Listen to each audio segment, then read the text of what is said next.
change in your level of consciousness. Dementia, very severe dementia, happens that I am coming to a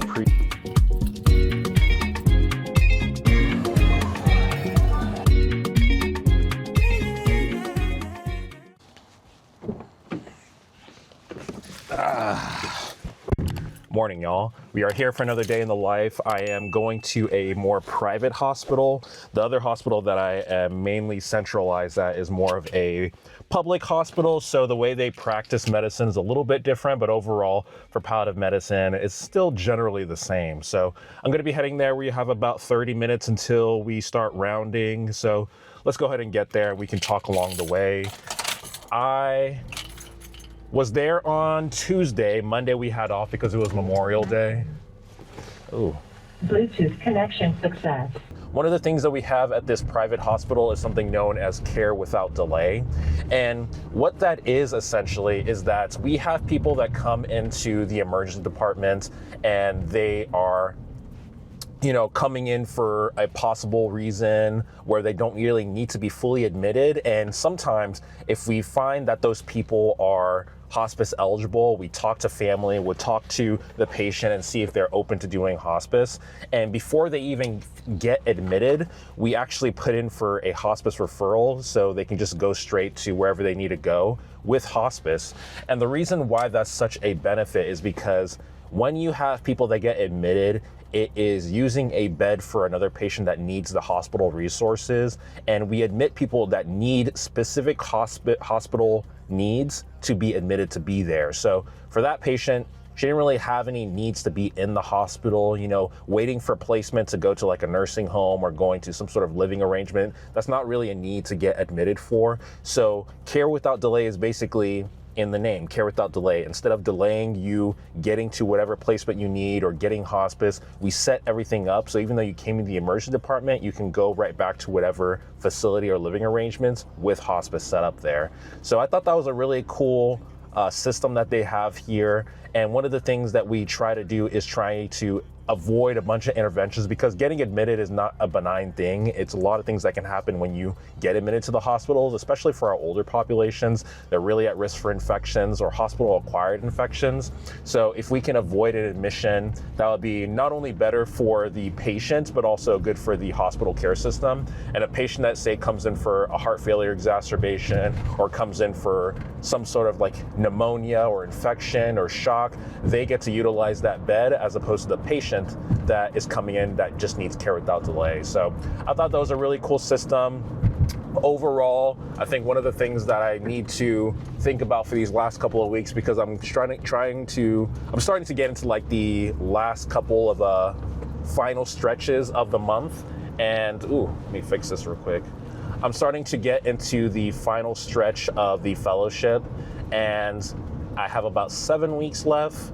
So with that, I have to start thinking about preparing for my board examinations. This past week, I actually paid for the board exam, and that's going to be on November 10th. The thing about the palliative care boards is that instead of it being like multiple days where it's available for people to take the exam, it's actually only on one day out of the year. And it was actually different in the past where they only did it every other year. So thankfully, they changed that up for me, and we actually have the board examinations being offered every single year.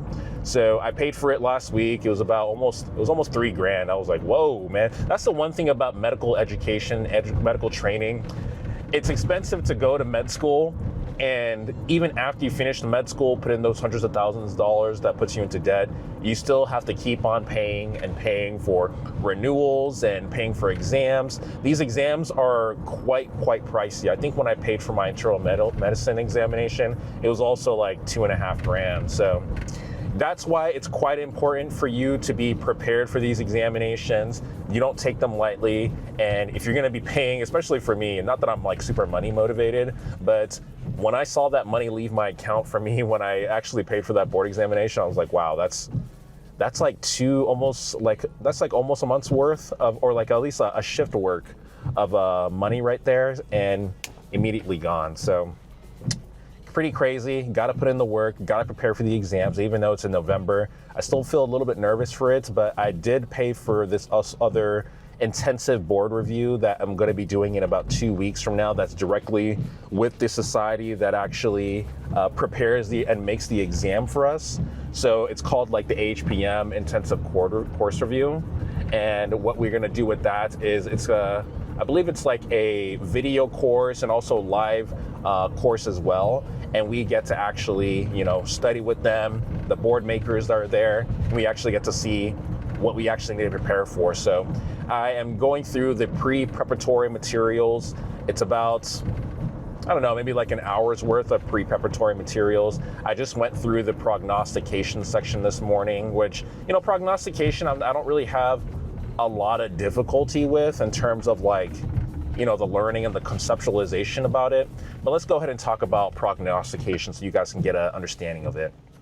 Now, prognosis, whenever we talk about prognosis, it's not only time until death. It is, how is your functional decline going to happen? How are you going to develop along the course of your illness? And the two major components are formulating a prognosis. So like, what is the actual prognosis when you tell the person? And then two, how to actually communicate that prognosis. Now, when we are formulating a prognosis, the most important aspect of it is your person's functional ability. So are they able to get up and do their own activities of daily living? Are they able to walk around? Are they able to eat? How conscious are they? Or how is their nutrition levels? These are all really big things when you're thinking about prognosis. And also, what is the actual condition that you're dealing with? Are you dealing with cancer? Are you dealing with heart failure, COPD, dementia, ALS? All of these diagnoses have their own specific criteria and their own prognoses from time of diagnosis to time of death. They all have a wide specific range. So say, for example, I like talking about cancer because it's the most predictable and the most data that we have in terms of predicting how much time someone has left. When we look at someone with cancer, we think about one, is it localized and only in one area? Or two, is it metastatic, meaning that it's spread to other areas from where it originated with? So say like colon cancer, has it spread to the peritoneum? Has it spread to the lungs? Has it spread to the brain? Has it spread to the skin? Once it's metastatic and goes to solid organs, which we talk about the heart, the lungs, the kidneys, things like that, then usually if you have metastatic cancer, no matter what the originating organ is, if you have metastatic cancer, as long as it's not breast or prostate cancer, because those tend to have a little bit longer time. If you have that diagnosis and it's not treated with anything, then you're gonna have 6 months or less to live. And it can be even shorter than that based off of your functional ability. So if you're someone that's laying in bed all the time, not eating as much, really tired all the time, having a lot of symptoms from your cancer, then you can even live even longer, shorter than that.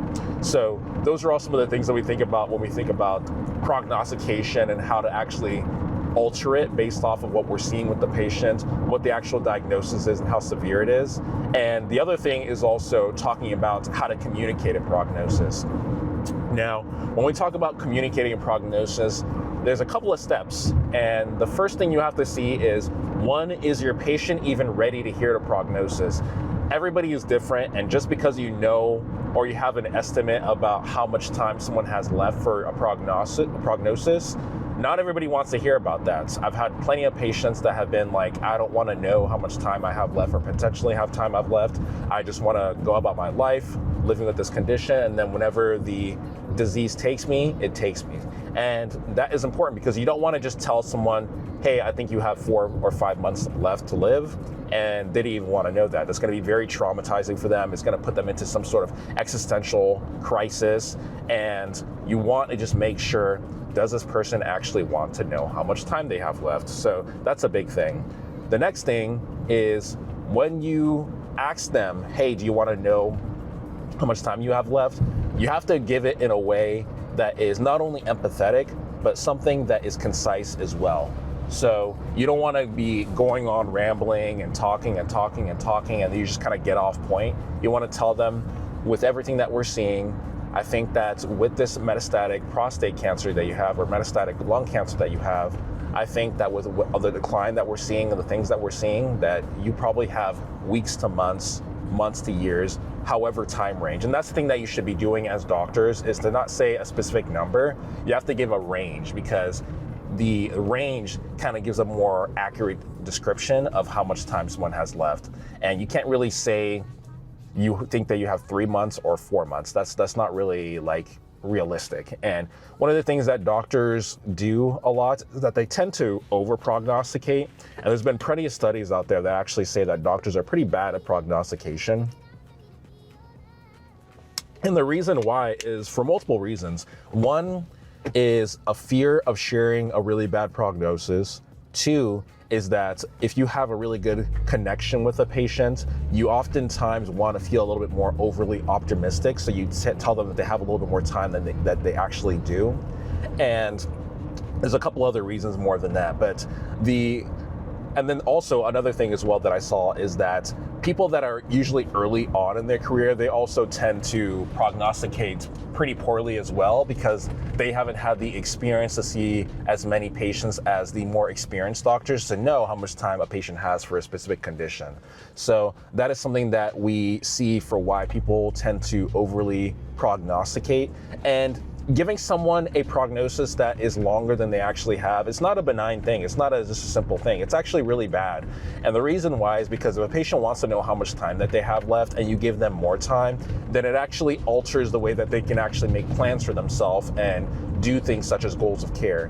And say, for example, a common question to them that I've been seeing is, this patient comes in from metastatic lung cancer that's gone to their brain, and the patient and their family want to know how much time they will have left. That's a metastatic cancer that goes to the brain tends to be a much, much shorter prognosis, more on like the weeks to months stage. And if I tell them like, oh yeah, like you're probably gonna have like months to years left, then this person is not gonna actually accurately plan for their lives. Some of them say like, oh yeah, I want to go to my granddaughter's like graduation that's going to be having in like 9 to 10 months. And if you think that they only have weeks to like short months left, then they can't properly prepare for something like that. So you have to actually tell them explicitly what you think the prognosis is, and tell them in a way that is honest, not overly prognosticate, because that damages the way that they can do things moving forward. So those are just some of the things that you think about with prognosis. In terms of my plans for today, I have clinic tomorrow with one of my attendings, so I'm going to be seeing 2 of them. I know at least one of them is going to be talking about vasomotor symptoms, which are like hot flashes, things that can come with menopause. But one of the things that you can see hot flashes or vasomotor symptoms as well with is with cancer patients, specifically that are on hormonal blocking therapies. And I actually did a journal club on this quite some time ago, maybe like a month or 2 ago, on talking about management of vasomotor symptoms and menopausal symptoms that come with cancer patients on a hormone blocking therapy. And there's actually like a whole host of different things that you can do. Some of the things that you can use is antidepressants, to specifically SSRIs or SNRIs like paroxetine or venlafaxine. Another thing that you can use is gabapentin, but usually I only use gabapentin if you have associated insomnia, because the gabapentin tends to be a little bit sedating and makes people sleepy. So that's something that can also help the insomnia and the vasomotor symptoms. So it kind of is like 2 birds, 1 stone type of picture. Another medication that you can use is also Veozah, which is an NK3 inhibitor. And NK3 is specifically helped along that pathway to help block those vasomotor symptoms. The only thing about Veozah is that it's quite expensive medication. It's newer, but it is quite expensive, and you have to do a lot of different things with it, such as tracking your liver enzymes, because it does affect the liver, so you want to be careful in prescribing it. And then the other thing that it also does is that you have to do frequent assessments with it on. So not only is it not really like that great in terms of like patient friendliness in use, but it's also pretty expensive. But it is pretty helpful for those people that do use it. It's helpful for both men and women with vasomotor symptoms. And then some of the other things that you can use as well, there's actually this study that came out this year actually that talked about oxybutynin, which is usually used for women with bladder urgency, but is also an anticholinergic that helps with vasomotor symptoms as well. And it's recently been approved for both use in men and women. It was only really used for women in the past in a study that came out a few years ago, but the newest study that came out this year actually validated its use in men as well. So that was a huge major win for men that have, like, say, prostate cancer on androgen blocking therapy.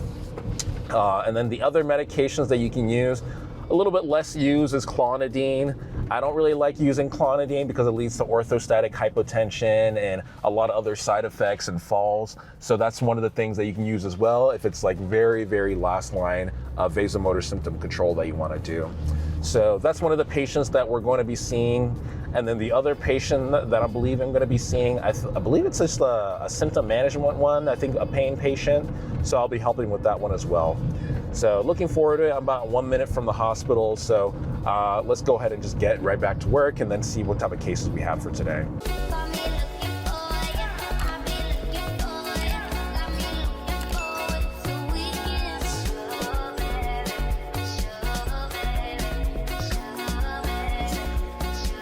So we just finished rounding right now. I'm on my way to the emergency department. Today is a pretty chill day so far. We only have 11 patients on the list. On Tuesday when I was here, it was about 16, 17. So they have signed off on a bunch of people, and there's no new consults this morning. So I'm just gonna go see my 2 old people. Going to sign off on one of them because it was more so just, are they hospice eligible or not? And they were already put in the hospice referral, and they're just trying to find placement. So not really much else for me to do right there. So I'm just gonna go see them, do a little social visit. And then I have a patient in the ICU that just had surgery about 2 days ago. So I wanna see how they're doing post-op, and if there's anything I need to do from a symptom standpoint, and just meet with family and see if there's anything they wanna talk about from a goals of care perspective. So that is the plan for now. Oof. All right, so just saw my patient right now. Looking pretty good after surgery, and family has no questions, so that's another win. We're gonna be signing off. I'm gonna go see my other patient in the other wing, and then that's the one I'm signing off to. So far, so pretty good. So we are back. It is currently 10 a.m. and it's a pretty fast day for me, actually. And I've been working on my efficiency because I really want to get good at not only providing high value care, but also in an efficient manner, so I can get through seeing all my patients and, you know, have a good work-life balance. But I saw my 2 patients from this morning. They are both actually going to be signed off by B today. I was only actually planning to sign off on one of them, the one that was just a hospice check-in, and they're already eligible, and I sent the referral in. So there was really nothing else for me to do from like a symptom management standpoint or psychosocial perspective. So that one I'm just going to sign off and drop my notes. And then the second one that I actually saw today was a patient that came in for a fall, had a subarachnoid hemorrhage, ended up getting a burr hole treatment, which basically is putting a hole into the brain and draining out that blood. And since they did that procedure, they are completely back to their baseline. And that case, it was more of a let's check in, see how they do. If they don't do well after the procedure, we're going to have to talk a little bit more extensively about goals of care. Usually whenever we have a patient that comes in for some sort of ischemic or some sort of large stroke, hemorrhagic stroke, which is what my patient had, then we have to really be careful in those first week to 30 days of that actual window from when they had that procedure or when they had that stroke, because that's kind of the danger zone. And it's actually the zone where they need the most intervention in terms of physical therapy, occupational therapy, speech therapy, to get them back to a semblance of what their baseline was. And since my patient had that burr hole treatment, they have completely came back to their normal baseline, quote unquote normal for them. And there's nothing really much else for me to do. So I'm actually going to sign off today and have the team reach out to me if there's anything that does go in the wrong way, and if there's even more discussions that need to happen. So the family and the patient already had their goals pretty much in line of what they wanted, so nothing really much else for me to do.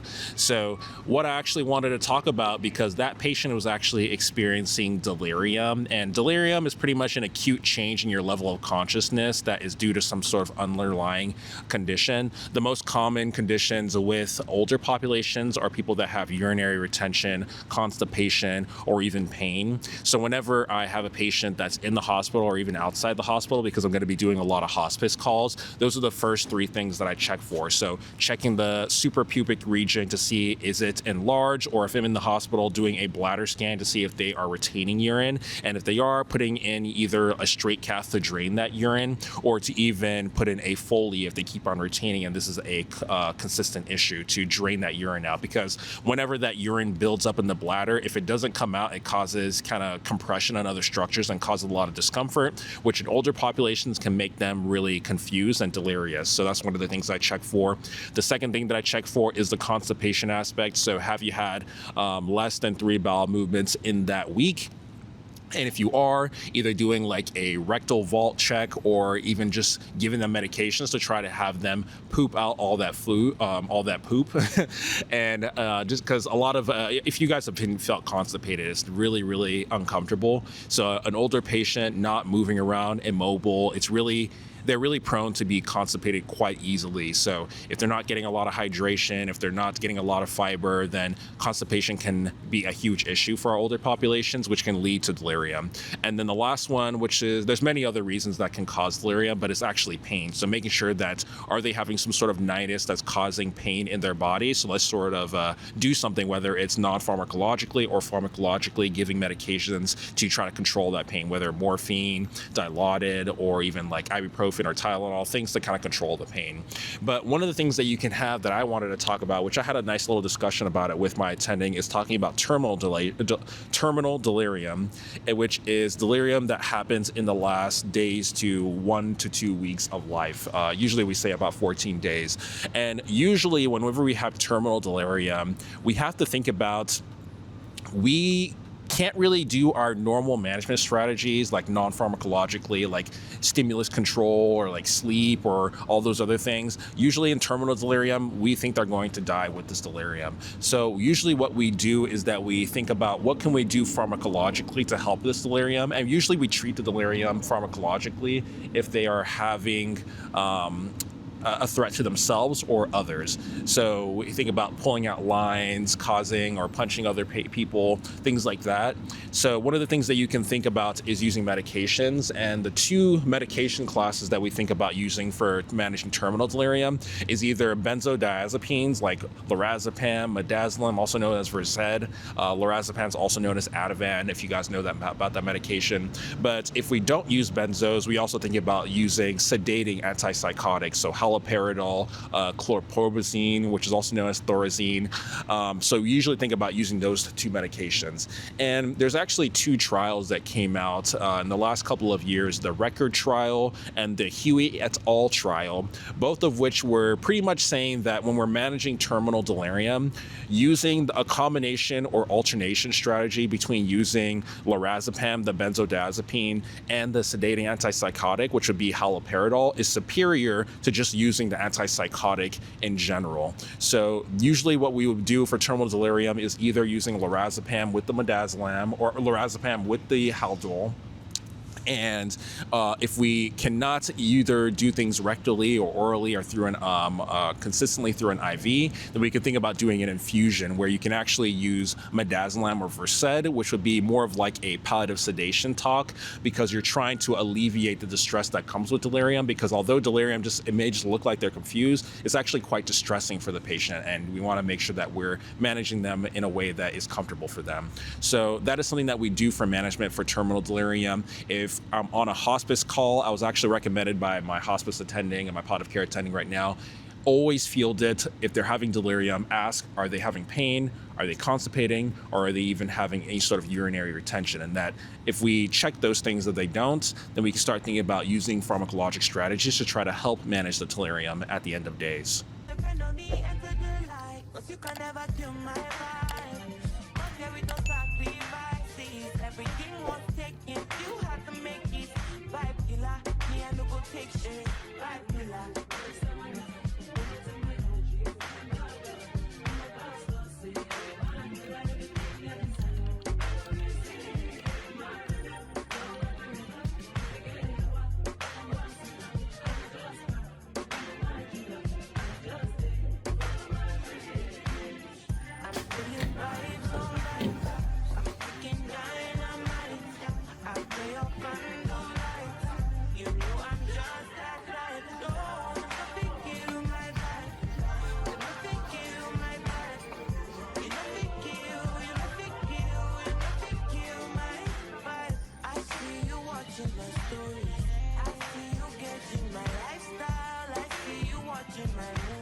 Okay, it is 2 p.m. right now. We have a few more hours left in this shift, and then I'm gonna head home. What I really love about hospice too is that if you are coming into the emergency department or if you're even hospitalized, hospice can be set up pretty quickly, almost like within the same day. Because the time that I put in a referral, I think 30 minutes later, the hospice agency was like, hey, yeah, we'll pick him up. So I was like, wow, that's amazing, which is great because when you have a hospice agency that's designated, they can actually deliver whatever durable medical equipment that you need at home for you to be able to live at home peacefully as you progress towards death. It's been a very heavy hospice week so far, like a lot of hospice evaluations, indications.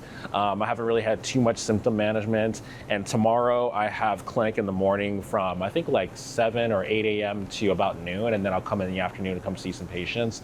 So the goal for the rest of the day, I already wrote all my notes. I had a very good lunch. I was feeling a little bit this morning because I don't know if I just been sleeping weird, but I've been waking up just feeling a little bit off. So I don't know, I'm just gonna see if I can maybe try to recenter myself in the next coming days, especially over this weekend. The only thing is that I do have a night shift on Saturday night for my internal medicine side of things that I do, so I'll probably record another vlog for that. But overall, besides my body feeling a little bit off, I am feeling pretty good because I did get a retwist. You can actually see that I got my 2-strand twist done yesterday, and I'm feeling pretty fresh. So I haven't had a retwist since I think 2 to 3 months ago, and I was doing a lot of barrels, but I haven't done 2-strand twists like this since like September, October time. So, and I have a vacation coming up in like a few weeks. So I'm actually looking forward to, you know, just kind of relaxing. I think I may just be having a little bit, not burnout, but just a little bit of like needs for a break. And it's funny because I was actually supposed to have vacation last week and I moved it because I was like, I don't need a vacation right now. I'm feeling pretty good. And yeah, I definitely think I probably would have needed it, but the gas prices for flights, the flight prices are actually looking pretty crazy right now, especially because I want to go out of the country or just somewhere a little bit farther than I usually am. And thankfully I moved it and we found like a pretty good deal for my vacation coming up. So that is something that I just have been feeling overall.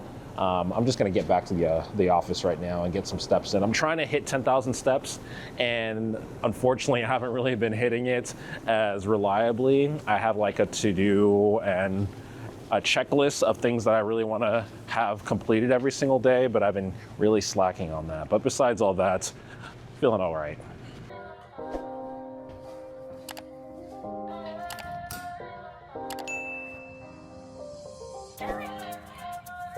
I think one of the things that I am coming to appreciate in being a trainee is being able to have someone that's more senior than you, that has the experience in that field, to be able to give you feedback, give you even like the more intertwined and even like the deeper things of what they've seen with their experience. You can do so many things with book learning, read as much as you can, read studies, but there's also something that is to be said of understanding a lot of anecdotal information. And one of the things that I've appreciated with palliative care is that people that go into palliative care don't only have to be internal medicine, don't only have to be surgery. They can come from so many different backgrounds, such as OB-GYN, neurosurgery. They can be even anesthesiologists. And my attending right now is an anesthesiologist. So the way that he uses, say, medications for nausea, vomiting medications, he's been using things a little bit different from what normal people do from like an internal medicine standpoint. So being able to pick his brain, able to talk to him and get a lot of his feedback in terms of what he do or what he does is actually quite beneficial for me, because I get to mix and match a whole bunch of different approaches from what I've seen in the trainee stage to be able to understand, okay, this is something that may not be quite on book. And to be honest, with a lot of hospice and palliative care things, because of the nature of our actual patients that we see, a lot of end-of-life patients or people that are imminently sick, there's not a lot of studies out there to be able to validate a lot of the things that we do, because a lot of the patients end up dying. So as compared to like, say, internal medicine or surgery or whatever may be, we sometimes have to do things a little bit off book or get a little bit creative and get a lot of results based off of anecdotal data. So that's one of the things I've been appreciating for this fellowship, and I'm trying to absorb like a sponge everything that I can from a lot of these attendings, because once I'm out of the trainee stage, not that I'll have those people around to be able to ask advice and ask questions, but it's not going to be the same because you're going to be in the attending route. So that's one of the things that I've really been appreciating, and something that I really want to take advantage of in these last 7 weeks of my fellowship is recognizing, okay, I'm still in this trainee stage. What can I do to improve my knowledge base? That way, when I become an attending, I can kind of do the same for the new trainees and the new people that are coming into hospice and palliative care. So that's just something that I wanted to share as well.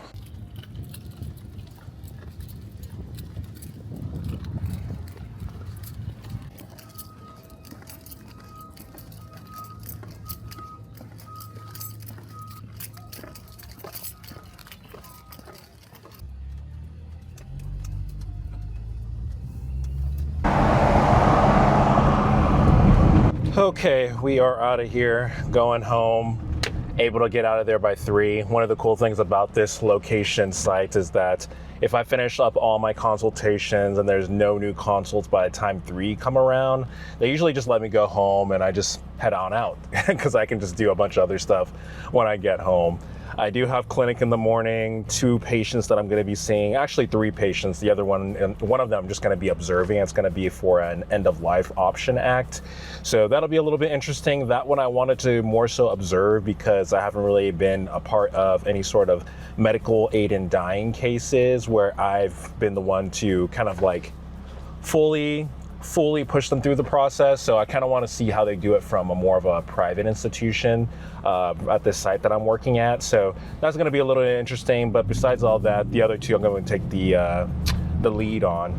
But I think some of the biggest things I learned today is to, 1, utilize a little bit more teaching, or do a little bit more teaching in the emergency department, because the emergency department is such a high breeding ground of where primary palliative care can be utilized, especially for patients that just want to go down the comfort/hospice route, because you want to avoid admitting a patient that doesn't want to be admitted, especially for our older patients that don't want significant interventions. When a patient comes in to the hospital, even if they're young, even if they're old, they're going to get an IV. They're going to be getting almost every 4-hour vital checks. They're going to be getting poked and prodded, getting their blood drawn.